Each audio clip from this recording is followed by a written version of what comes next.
Jordana, welcome to Frome. Thank you. Tell me about your band, Harpeth Rising. Well, we came all the way from Nashville, Tennessee, which it was quite a distance, and that's our home base as a band, which, we call ourselves bluegrass more when we're over here, because really traditional bluegrass over there is they listen to our music and they say, no, you're classical. So, that sort of worked for our collaboration really well. But yeah, we're bluegrass, we're folk. We actually have a funny term for our music. We call it Neograssa Classicana. Neograssa Classicana? Right, which is, new grass, yeah, classical, and then Americana all put together. Plus there's a few other things in there too. Fantastic. And I'm just an old, ordinary classical musician. I feel deprived. Oh, well, then you can always expand your horizons. And we will do, won't we, on Saturday? Yeah, that's the plan. And what are we going to do? Well, I'm really excited. I think it's going to be so interesting to have the orchestra play and then the band and see both the differences and the similarities between this sort of rootsy classical music and the rootsy bluegrass. Yeah, so definitely. And I mean, as a Brit playing American music, I mean, I always get the feeling every time I play American music that there's a folk root element to all of it, whether it's Copeland or Bernstein or whoever. Is that the case, do you think? Absolutely. I mean, that's one of the things that we studied in depth when we were all in classical music school, is that really? So much of this music comes from folk roots. Even more traditional classical music and non-American music like Sibelius and Bartok, it's all folk music at its core. Yeah, and I mean in England, Vaughan Williams is all folk music, but this is the thing, is that American music, it seems to me, has an international appeal, whereas English music, the English music that's folk music related is not played at all. I don't know, Peter Grimes is my favourite opera. True, and that does have a bit of folkiness to it, but the real folky stuff in Britain, I suppose, is Vaughan Williams. Yeah. And Vaughan Williams never played. Just violists. Just violists, that's right. Yeah. And we're also going to do some John Adams as well, aren't we? Yeah. And we're going to see if there's any link between the music of a pretty contemporary American composer. Which is, it's interesting because he's post-folk era, that in a sense, Copeland was in there with a lot of the folkies at the same sort of time, and then John Adams is it's almost as if he's influenced by the folk artists who were influenced by the classical artists who were influenced by the folk artists. I don't know how many times removed that is, but it's several, isn't it? Yeah.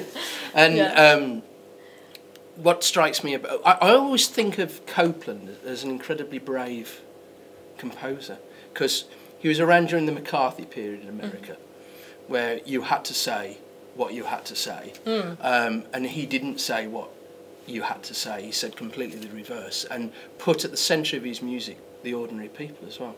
And I think that's an incredibly brave thing to do. That's why I know nothing about bluegrass music at all, not a thing. I know nothing about Americana music.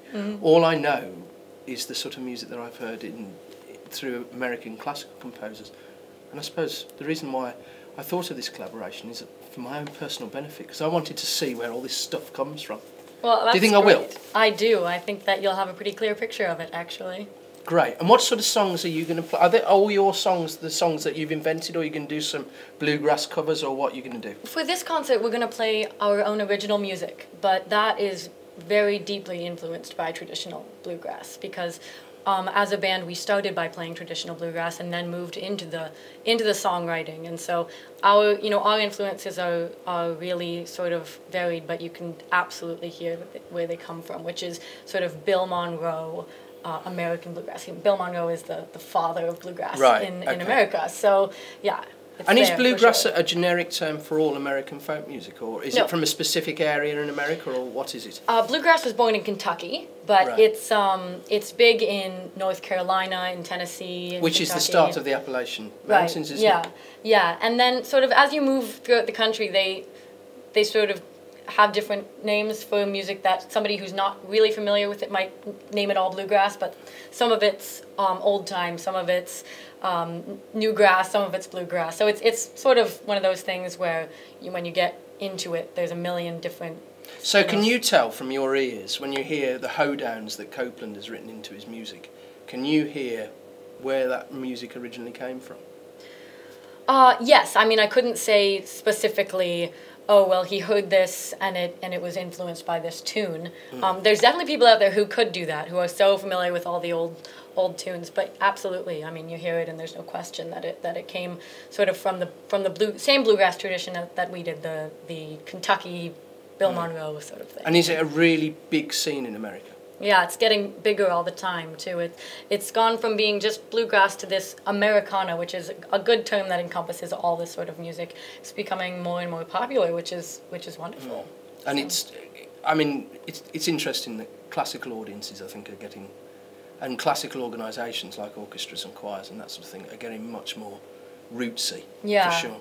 They're trying to look for new audiences, and that's the way to do it, is to sort of cross genre. Because this is cross genre. I don't like the term crossover, because that implies a sort of dumbing down of everything that one does. But I think our collaboration, we're giving people proper American folk music as it is today, and we're giving the audience classical music that isn't dumbed down in any way, shape or form as well. So I'm really, really excited about Saturday. Me too.